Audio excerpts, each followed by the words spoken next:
Alright, it's a graveyard. That's exactly where I want it to be right now. At night, when it's foggy, that's not worrisome at all. Well, and we're out. Wonderful, we made our way to where the strangers are coming from. Well, hello, strangers. Well, that's not creepy at all. Well, this can't be right. Looks like an old church. Worth a look inside. Yeah, let's go there. I want to stay outside. Okay, you stay outside. I'll stay with him. We can look for lizards. Okay, we'll make it quick. Let's go ahead and look into... Whoa, okay. I guess we're gonna explore this. So many headstones. Let's talk to Junebug. Find any lizards? One, but it went under a rock. That's lizards for you. Why do you dress like a punk? Do you have a family? Is that a guy your boyfriend? Nah, that's a boyfriend. What's a boyfriend anyway? It's a word people use because everyone else does.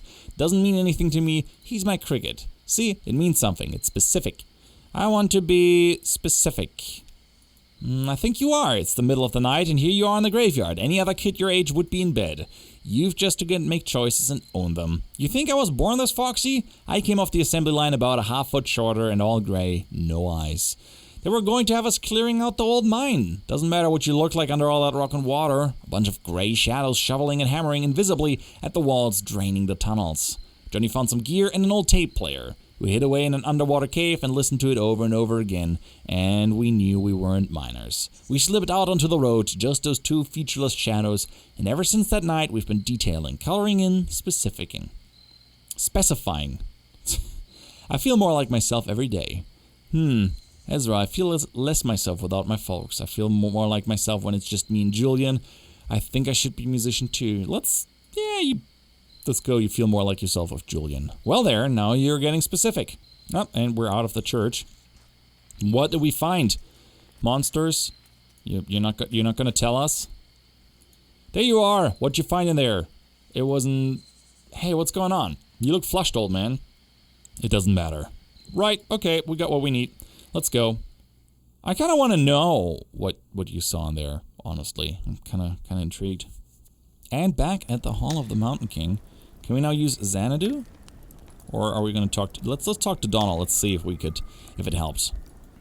Trace an orbit from round the road and close your eyes with holy dread for we on mold and whiskey fed and drank from rivers down below. We found your strangers. We know how to fix your damn machine, but I'm not sure it was worth it. Oh, soon the visions will return. What have you found? They say you need to type in specific phrase to restore it. They say you need to unplug it for a while. They say you need to scrape off the mold of the timing crystals.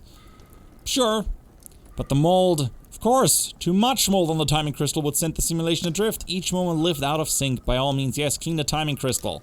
Sure, I'm gonna go ahead and clean the timing crystal. I'm controlling her now. Well, make your way to Xanadu. And clean that poor thing up.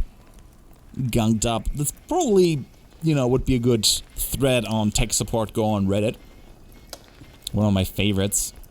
Oh, she said there was never any water on it. She was correct. It was cat piss. Ah, good thread. Good thread. Alright, let's see if we can fix good old Xanadu. Do you see anything that looks like a timing crystal? Yeah, right here behind the control panel. It's filthy. Right, we're supposed to scrape off this black moldy stuff. Weird. Just following instructions. Here we go. Let's see what happens. This is a really long act, I gotta say. Alright, Xanadu. Do your worst. Alright, that didn't do anything. Oh, never mind, there it is. It's back. It's back. Xanadu! Well, that I can read. That looks fantastic. Well then, Xanadu, what you got for us? Show us your wonders. At end of road, there will be a house. Or something like that, maybe. It's difficult. I understand. You're standing at the end of a road before a small brick building. Around you is a forest. Oh. Well, check out the building. Enter building.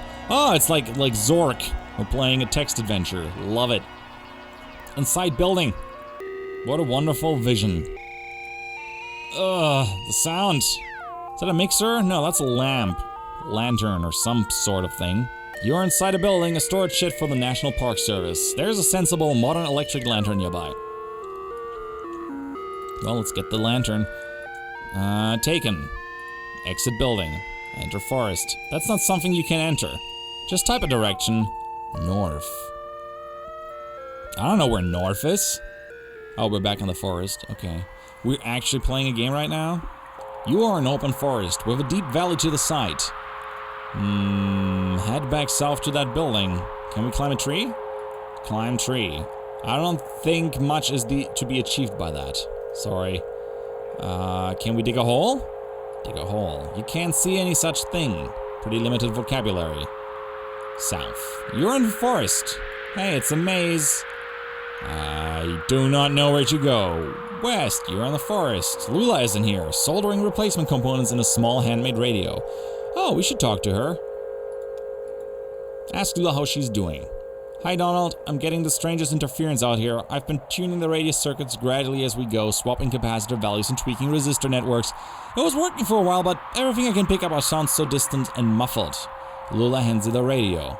Well, maybe you have better luck. You're good at this stuff. Just don't forget to give it back. Okay. Let's go south, I guess. I have no idea. You're in a forest. Joseph is here, tapping with a small stylus on a modified pocket braille slate. A small gray kitten, no more than a few weeks old, dozes comfortably on top of his backpack. Maybe he has something to say. Listen. Donald, I was just transcribing your footsteps. Sounded like... Joseph runs his fingers along the index card he's been tapping on from right to left. Long, weary song, drearily gone, dearly gone. You beat a melancholy shuffle through these woods, Donald. Ha! I've been noting down the sounds of the forest with an ear for speech, and an inborn filter for poetry, I suppose. So maybe it's me being melancholy after all. I'm eager to see what the poetic subsystem makes of these punched cards. South, east, north. North! Huh? What's happening? At edge of hole. Jump in! Maybe. I don't know. Maybe we can't. Yeah, this is a tad creepy. So what are we going to do with the hole now? You're at the edge of the massive hole. The dirt gives way to rock as the ground sinks into darkness. The computer tied to your upper back slickens with sweat in the afternoon sun. The rope slung around your shoulder has slipped under the strap of the backpack, digging uncomfortably against your collarbone. Go down inside the hole. That seems pretty obvious. Shine a lamp into the hole. Why not? Light lamp. Your lamp is on now. Shine lamp and hole. The lamplight only reaches a few yards where the rock is coated in a slimy black mold. You can tell that the walls are too slick to climb safely without assistance. Try using the rope to climb down safely. Tie rope to tree.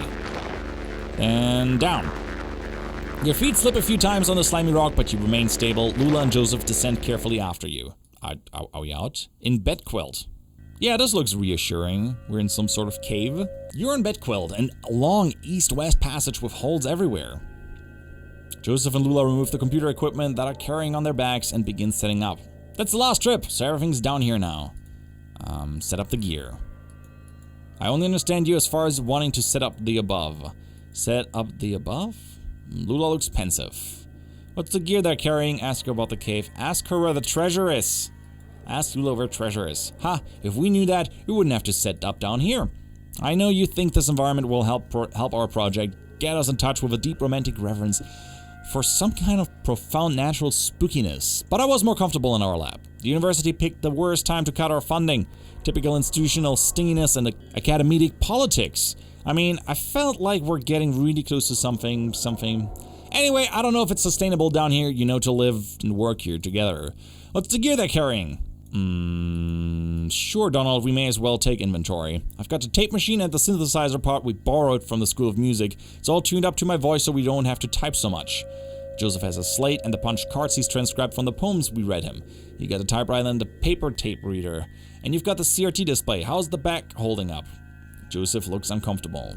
Jealous? Hey, Donald, can you help me wire up these generators? I'll assemble a synthesizer, but I could use some help with the serial interface if you have time. You hear an unfamiliar echo from a tunnel in the east. Wire up the generators. I appreciate it, Donald. I'm not much of an electrician, You know that. Joseph hands you a bundle of wires. His kitten curls up in a spool of cabling. Listen, the Freers had a good thing for a minute, wouldn't you say, up at the old place before it got ugly? I'm saying, we came down here to work, to really do it. Xanadu. And I mean, we've got to be rational about this. All three of us have to got to put our feelings aside for a bit and be rational. Do you know what I'm saying? Is he talking about Lula? Kind of creepy. Tell Joseph to back off. Joseph wipes his brow with a dusty sleeve. Seems down here we're all strangers, permanently strange. You're interrupted by the ominous echo of a grating, scraping sound from the east louder than before. What the hell was that? Let's check it out. Uh-oh, maybe it's a stranger. In tunnels. Well then, I'm a little bit worried what we're gonna see. You rush down the tunnel with Joseph and Lula close behind. That got kind of intense back there. No wonder they're still thinking about it. I hope they've moved on by now. The tunnel narrows and soon you find yourself crawling on your hands and knees. Navigating the tunnel gradually becomes more awkward and smooth rocks gives way to jagged crystalline surfaces.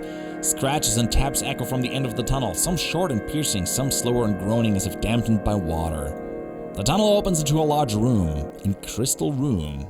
Oh, who's that fella? Who are these? Oh, lovely. It's just skeletons. The usual. Hey guys, how you holding up? You are in a large irregular chambers. The walls, floor and ceilings are covered with crystalline projections. Strangers are here, scraping black mold from the crystals. They look up when you enter. One of them seems about to speak.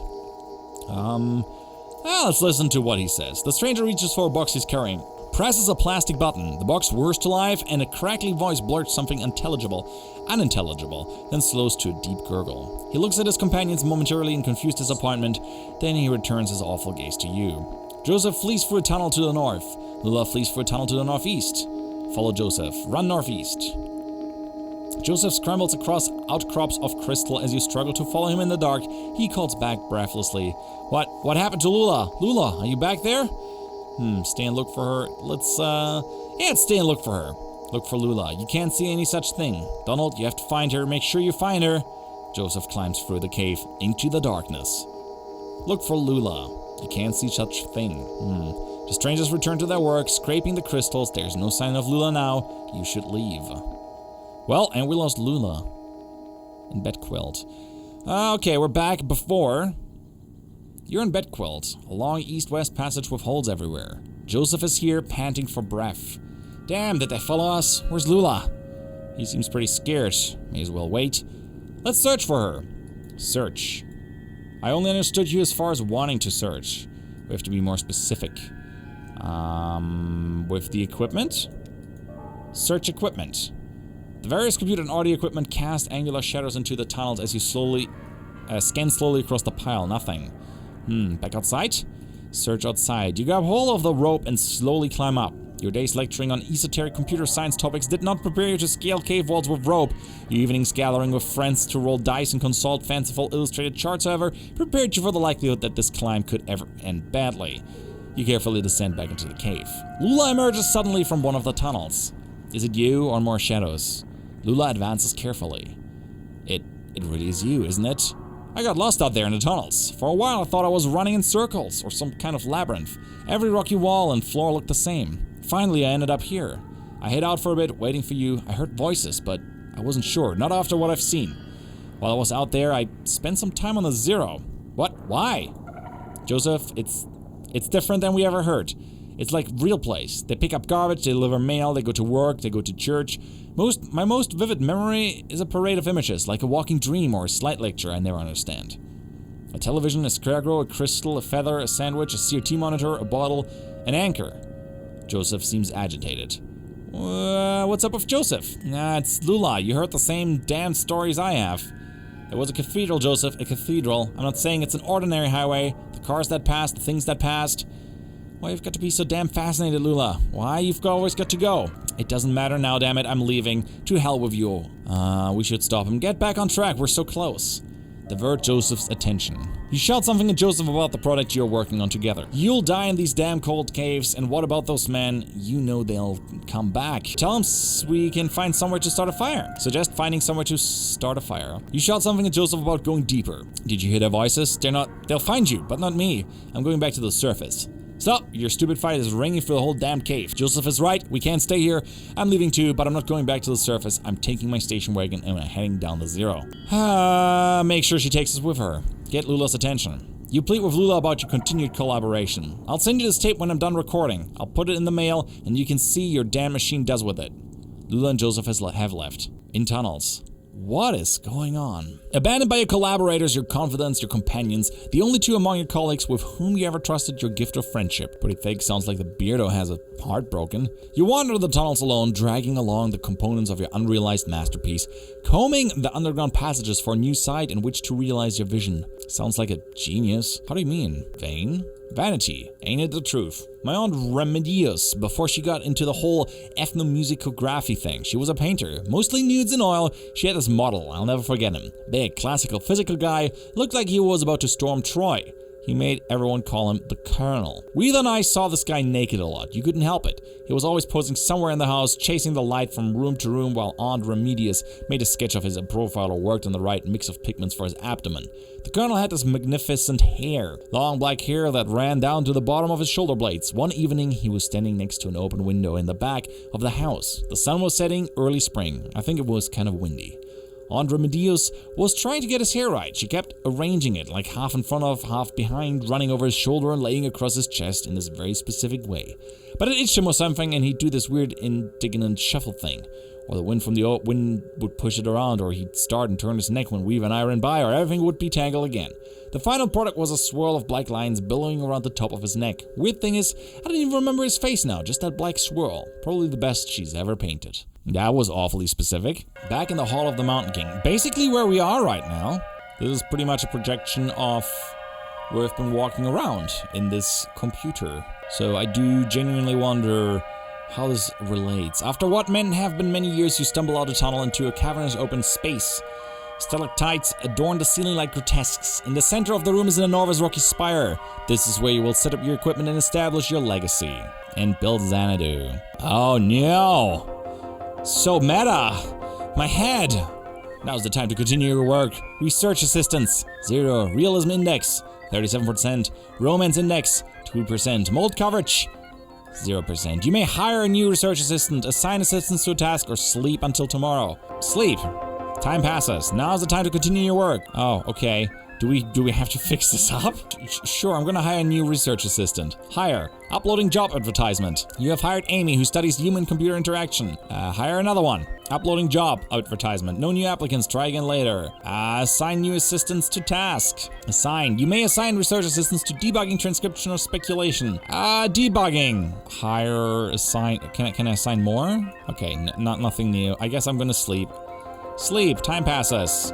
Amy identifies a bug with the oxygen level simulation, but it's unable to fix it. Greasy black mold is collecting on the computer equipment. Now is the time to continue your work.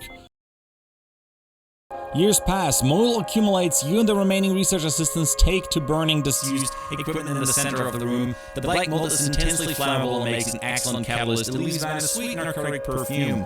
One night your visitors, outsiders, different ones. Then later that night, an old friend. You really did go deeper into the caves. Premature end of file, press any key to quit. Huh. Well then, that concludes my episode with Xanadu. Act 3, Scene 10. Is Lula back now? Because it seems that we just replayed all the things. Oh yeah, there's Lula. You really did go deeper into the caves. Well, you were easy enough to find. You met a few of your former assistants. One can't help but hear things. So this is what become of your project. Oh, I've made some additions. Joseph stole the data tapes for the first half, so I've had some blank spots to fill. Yes, I know, he published his versions actually. I'm sorry to report that it's a bit tedious sentimental. We've been looking for you. So you found the address data? Just pass it over to Donald here. Donald, will you be a dear and crunch those numbers? We're looking to sort out a straight name collision. Dogwood Drive. How long does this take? It should only be an hour or so. Andrew will carry it over to... I'll be at the bureau for the rest of the night. Just mark it. Private materials for the attention of Senior Clerk Chamberlain. How do we get to the bureau from here? The bridge! Yes, the bridge. Through the gate over there. Sentimental. Now, we too recede into history.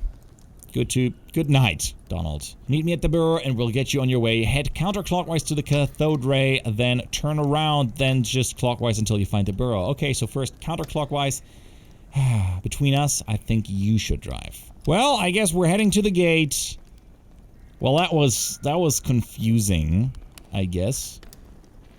And a little bit tedious, to play this weird game where you have to assign the people. It seems rather odd. But yeah, we're going down. We're going down, down, down, down, down, down. I can't help but make this shitty joke over and over again. It's like a rain parasite that won't go away. Sometimes there's just some things that are ingrained, so you can, as soon as I see down, I'll just, keep going. Wait, the tape recorder is new. Bookshelf. That shit is new. What's going on with the bookshelf? Bookshelf was carried only partway up the path here before the project was abandoned. It's still useful. The peak of the spire is crowded anyway. Oh, maybe we're going down another path because the dog kennel isn't here anymore. A lantern. Can we pick up the lantern? A sensible modern electric lantern has been left here. The batteries have long since died. Oh. Never mind then. I clearly don't need it. Hey Johnny. You didn't miss out anything, but let's have a talk. What happened up there? I'm actually not sure. Very mysterious, ma'am. Indeed. Very mysterious. They're ready to leave. Oh, I'm so ready to leave the Hall of the Mountain King. So ready to leave.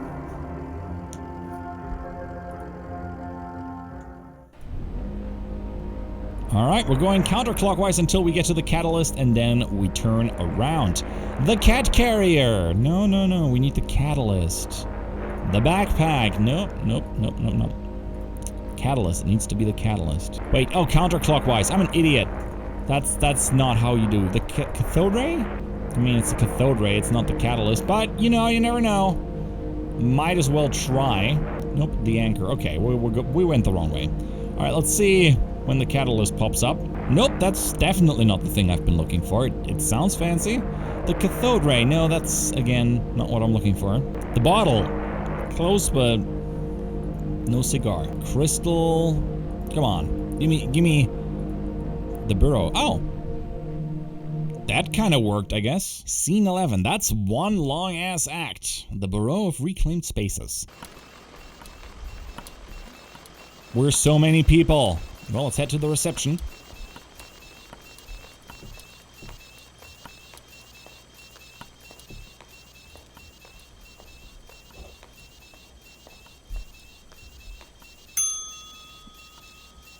Ooh, there's a kitty. I can see the kitty there.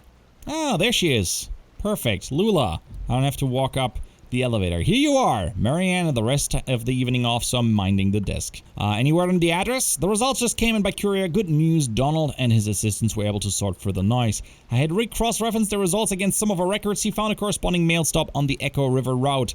As it happens, the night ferry is scheduled to make its stop here shortly. The ferryman carries the mail and collects the garbage as well. I'm sure you can catch a ride out that way. You're welcome to wait here. I have to get back to packing. Are you going somewhere? I might. I'm feeling impulsive and I'd like to be ready. Maybe back to Mexico. It's been years. They still have one of my sculptures in a museum down there. Did you know? Big ugly iron thing. Time to have it scrapped anyway. Safe travels. Try to stay out of the water.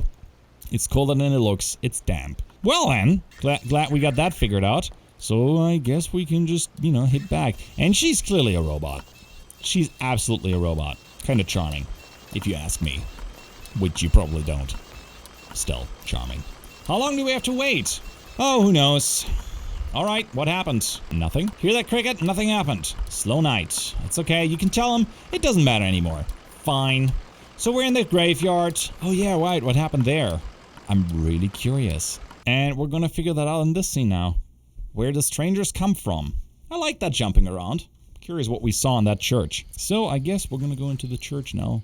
Well, this can't be right. Looks like an old church. Worth a look inside.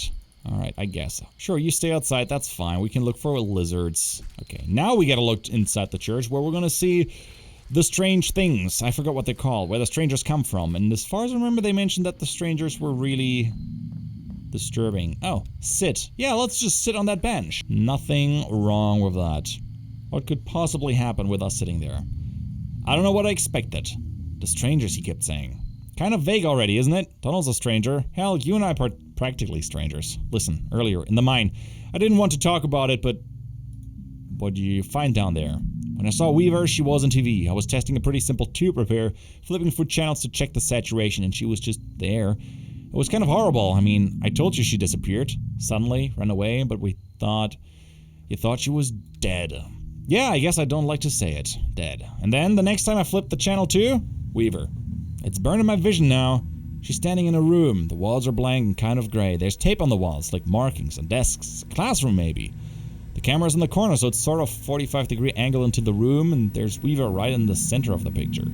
I stopped turning the dial. Hell, I think I stopped breathing eventually. She spoke, but there was no real sound, just this awful hum. I read the closed captions.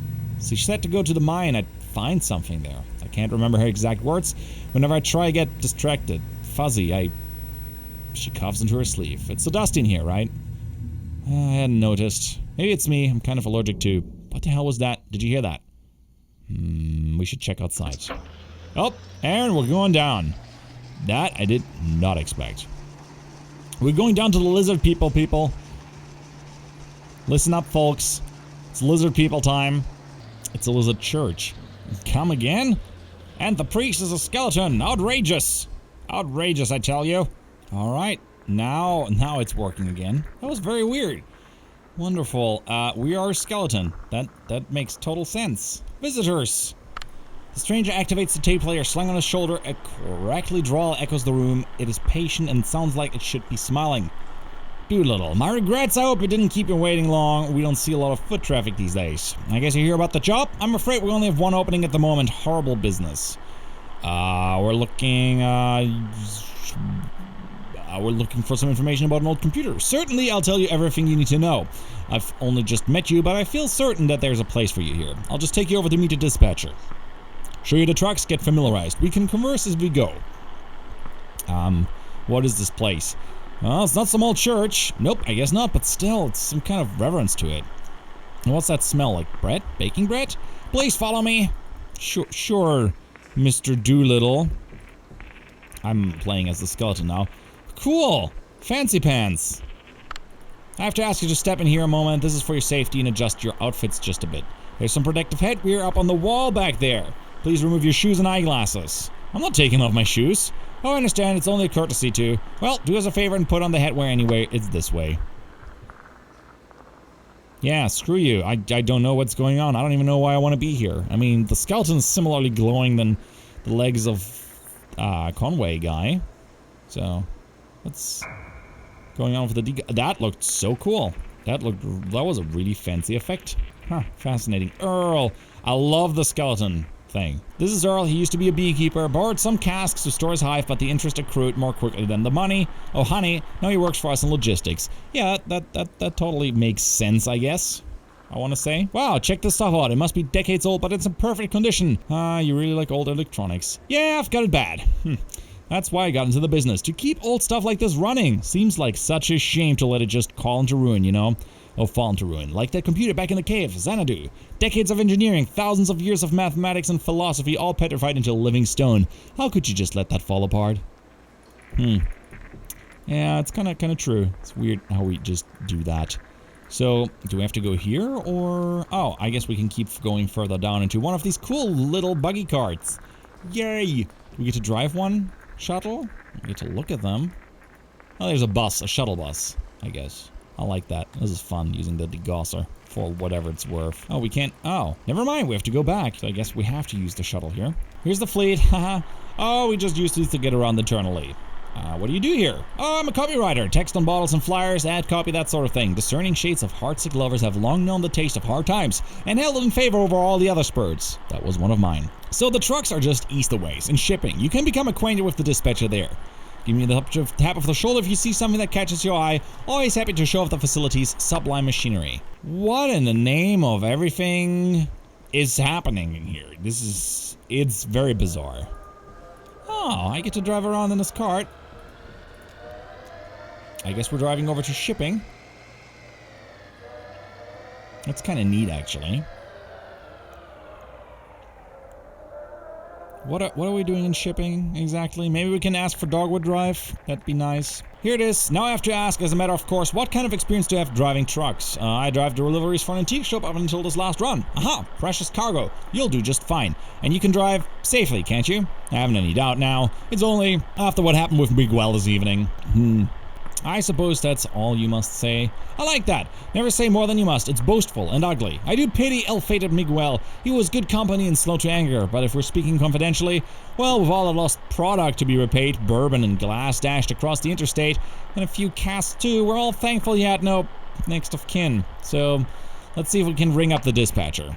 Oh, that's fucking lovely. Well, then let's patch him up.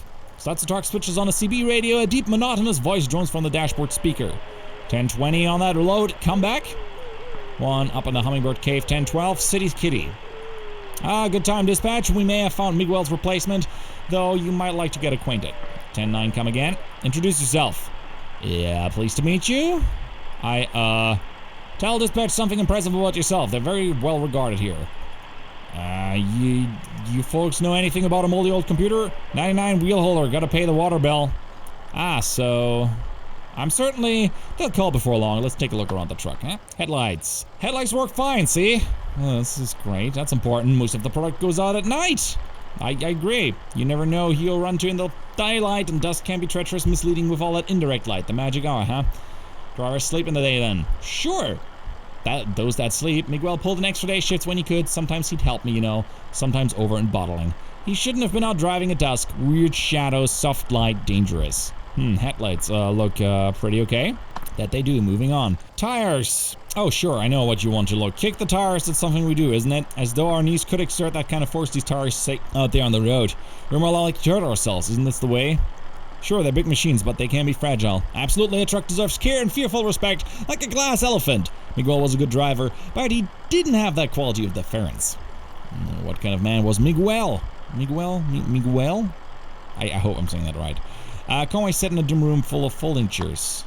The walls and ceilings were painted with old smoke. Someone read from the book. He drank coffee with a little sugar. He listened. The speaker listened to all the things we tried that most people in the room were probably there by court order. A few others shared. They spoke in abstractions like a program of action, a good orderly direction, spiritual but not religious but not spiritual, all the things we tried. Then it was over. They clasped sweaty hands through a short prayer. They stepped back out into the morning, started walking. These days, it was good to slow down. It felt clarifying, like a walking meditation. The road ran by a creek for a while. He took an unforeseen detour when the creek and road parted, following the edge of the water. He skipped a few stones alone, then stopped to consider an overturned boat. It was kind of serenity, that wandering and looking without purpose. He was coming to rely on those moments. Now, what else can we show you? The back, maybe? Looks like it's just about ready to go out. We have some good folks in shipping here, so you never need to worry about loading if you don't want to. Bit hard on the knees at back of the H. Of course, you'll have to unload at the destination, but that's the job. Didn't Miguel load his own trucks? He did. It was jealously guarded task for him. If I didn't know the man better, hear me now. If I say if I didn't know the man better, I may have suspected he was skimming off the top. Conway woke up on bally hay. Everything was too bright, his head hurt, the usual. Lizette and Ira argued loudly just outside the open barn door. She wanted Ira to take him outside and shower, have some coffee, get to the job. Ira said there wasn't time. Conway was in no condition. It was an important job, they couldn't put it off. Ira said to let the deadbeat sleep it off and then send him packing. He said Charlie could do the job. Oh no. Conway stepped out of the barn, shielding his eyes. He tried to say something reassuring, but just sort of stumbled around it. Lizette looked away. Ira just spat and went inside to wake Charlie. Ira was a stubborn man, so Charlie went along and Conway drifted out again, and he didn't hear about the accident until months later. Oh man, so what's next? The wipers. Yeah, I think we're learning a bit about Conway's backstory. Control the wipers with that knob here. Do little fiddles with the controls. They seem to have a decent torque to them. Can't say how they fare in an ice storm, but we must never delay shipment. You folks watch the weather closely? I wouldn't know if I saw it. Too many years of climate control. Have I mentioned if I ever leave our facility? I wouldn't know the rain if it drowned me. They ditched class for the day to drive in the rain. It was pointless to say, all review. He was a lost cause and she didn't need it anyway. She was smart, bored, it was time to cut out. Shitty day for it though. 83 and biblical flood. They went to a bar. They pulled into a dive bar with an afternoon open mic. It smelled like rosewater. They smoked cigarettes, drank awful hooch, whistled buckets of rain. She sang about someone she wanted once to have loved. Brown hair curled around her ear. She had a voice like Scotch whiskey. They poured another drink, and another and another. She worried it was getting dark out, and it was getting light out. They ended up in someone else's field, in someone else's car, an early morning joyride, and a sunrise collision. She got on the bus, and he hiked back to his car. He sat in his car and went over some options. Chicago, Toronto, Barrow. It seemed like bold and impulsive gesture at the time. As she pulled off the parking lot, he removed his hand from the steering wheel for a moment and felt the car drift into a decision. Years later, he'd think of this moment as he himself started drifting. Modest technology, but suited to the job. Plenty good though. Radio. What about the radio? Very important. The truck's radio crackles back to life. Also, Conway still stuck there. It's weird. Driver, come back. There's dispatch. Now tell him about the experience. Tell the truck's in good shape. Tell him you start in the morning. Truck looks good. We've been over every inch of it, dispatch. Looks like it came off the assembly line. 1033, dispatch. Got 2 black eyes and a flock of crocodiles. Come back. 10-4, back it down and prick your eyelids. Driver, come back, Lum. 10-4, come back, wheel hauler. 10-4. I got your ears on? Good, listen to this. So, I think that went well. Let's head back up to logistic and seal the deal, and I've got more things to show you. Oh, we use that thing. No, it doesn't really do much. Well, okay. I'm doing a job interview, apparently, with skeleton ghost creature as a driver. Maybe I'm going to become a ghost driver, too. You know, like him. I already have the leg. It's just a matter of time until I become a skeleton ghost driver like him. Might be entirely possible. What's with the creepy music? It is fairly creepy. Let's head back upstairs. I have one more thing to show you. Wait, we only came here looking for some answers about the stupid moldy computer. Oh, the old man in the cave with the moldy computer. That black mold, it's drawn to whiskey. It feeds on ethanol fumes, you see. As we age the whiskey, some of it inevitably evaporates in the air. The angels share. It goes through the vents here and out into the caves. If we can scrape up that mold, we can usually apply some pressure and cold to it, squeeze and condense the angel's share back into drinkable whiskey. Every drop counts when you're making a living off the stuff, so we go down, scrape it off his equipment just like any other place it grows. We keep sending his people here to drive us away. Oh, he kept sending people to drive us away. Paranoid, truly paranoid. Well, now we have the formula, so we don't need to go collecting mold. Since we stopped going down there, I'm sure that mold's gotten pretty thick. Try cleaning off the timing crystal. That'll get you going, I'm sure of it. Oh. Interesting. Yeah, it is the timing crystal. So, join me upstairs. That is kind of cool. I bet that's very dependent on what you select before that. So I do really appreciate how it builds back to this. That's very nice. Alright, so where are we going? Upstairs. It's heading up straight up. All the way upstairs. If you don't mind, taking off the helmets, I guess. Alright, up we go. So yeah, Conway's gonna become a skeleton driver or something like that. Adding machine. Here it is, a beauty. Wouldn't you say it's an antique, you know? What is it? Why, it's an adding machine. This is where we come for our daily ritual. To calculate the day's interest and repayment according to the formula. I usually do so at the beginning of my shift, so I know how many hours I need in order to keep up. Yeah, I believe you do well here, sir. Happy to have you. Congratulations, you're hired. Wait, we can't. It's customary to start each day with a shift drink. Let's make it special, mark the occasion. This is the top shelf stuff now. Single barrel. He doesn't... Down the hatch. Vino Memoriae Norse. Sure, I'm just gonna... Wait, oh, we're out there? Decent enough, welcome aboard. He's not working for you, we have to get back to this. He has a delivery to make. What's this, not working? Are you turning down this opportunity? She's right, I have to make this, I'm disappointed. And I'm afraid that leaves us with a delicate problem. As indicated, this is our top shelf stuff you're drinking now. It isn't cheap. If it isn't your first shift drink, well, there's the matter of your tour just now. My time and experience are billed at quite the premium. This is not good for you, my friend. You're in quite deep.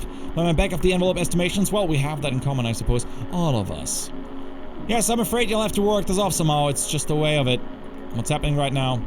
You can start tomorrow. Take the time to settle your affairs, of course. The interest begins to compound immediately. And, well, we'll go over the formula when you get here. I should get back to work. See you tomorrow, then. Well, I just drank the devil's whiskey or something. That I did not expect.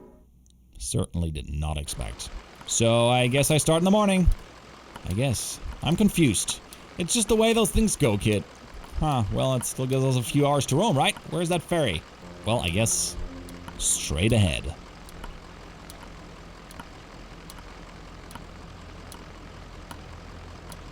It's interesting how things fall into place now. And how things are fairly odd. I gotta say, that whole skeleton delivery crew is really odd.